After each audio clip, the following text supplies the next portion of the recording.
This week we've got some terrifying stories from the perspective of truckers, as well as tales from those that allegedly survived encounters with the infamous Wendigo creature. Let's get into it. Number 5. Possible Wendigo sighting. I recently received a distressed email from a man named Derek H., who had a rare week off from his truck driving job. Along with his wife, he had an encounter with something they could not explain, maybe a Wendigo. Last month in Manitowoc County, Wisconsin, they were hunting in Point Beach State Forest and Two Rivers, where they moved to only a few months prior and were unfamiliar with the general area. Derek recalled how he and his wife were walking a bridle trail bow hunting when he started to feel like they were being watched. Derek chose to keep this feeling to himself, and they continued walking the trail until they reached a point where the path branched off to the right and a snowmobile trail went to the left. The pair had just moved to Two Rivers a few months prior to this incident and weren't familiar with the area. They had just started hunting there a few days prior, and the odd feeling had been enough to convince Derek to turn back on previous excursions. This time, though, something would convince him to ignore that feeling and go further.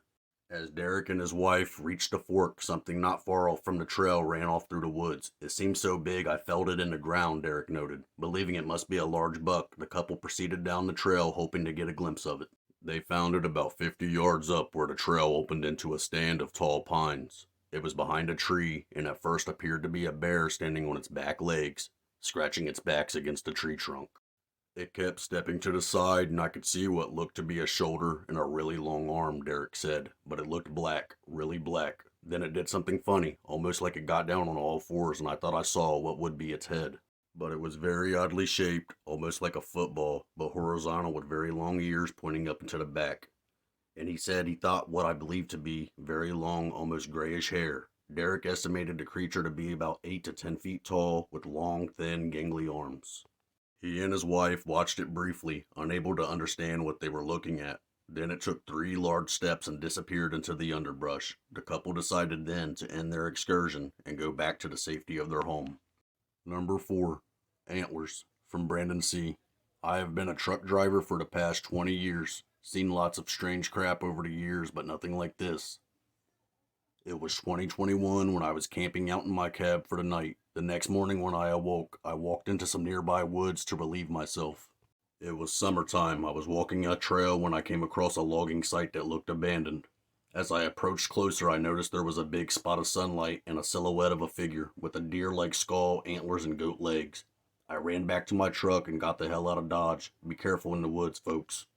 Number 3. Wendigo psychosis. Some scholars believe the legend actually stems from a real human psychological condition appropriately named the Wendigo psychosis. The syndrome is characterized by delusions of becoming possessed by a flesh-eating monster and is manifested in symptoms of depression, violence, and a compulsive desire to eat human flesh.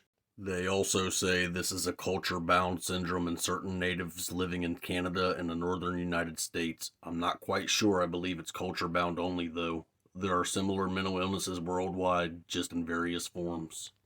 Number 2. The Legend of Defago. An Indian guide named Defago was leading a group of English men into the forest. At some point, he grew uneasy and said he smelled a strange odor emanating from the woods. The Englishmen were concerned but didn't think much of it. That night, after everyone went to sleep in their tents, Defago started to cry in his sleep. Then the men watched as he jumped up screaming that his feet were on fire and ran off into the trees in the middle of the night. The men followed Defago and noticed 2 sets of footprints, Defago's and the footprints of a large human-like animal. After a while of following the prints, the men were stunned to watch as the footprints merged. Defago's were gone, only the beast's prints remained. The men gave up the search, but a few days later, Defago returned a completely different man.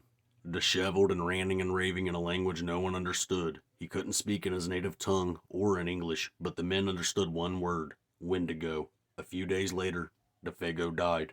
Number 1. Swift Runner. The Legend of Swift Runner. The man known as Swift Runner was generally well liked for a while. He was a member of the Cree tribe and he had worked as a guide for the local mounted police. But toward the end of 1878, he took his family into the woods and walked into macabre history. The next time he was seen in public was in the spring of 1879. He claimed that his entire family, including his wife and 6 children, had died of starvation during the harsh winter months. The police at Fort Saskatchewan, however, couldn't help but notice that the man himself didn't look like he had missed a meal. They investigated his campsite and discovered grisly remains. Bones picked clean of meat, some with the marrow hollowed out, even a skull with a shoe jammed inside. When confronted about the crime, Swift Runner confessed to having killed and eaten his family. Swift Runner's story went on to become the go-to example of Wendigo psychosis, since it's believed that he had ready access to means of survival besides slaughtering and consuming his entire family. The full truth will probably never be known, and the world's most famous Wendigo was executed in late 1879 in Alberta's first government-sanctioned hanging.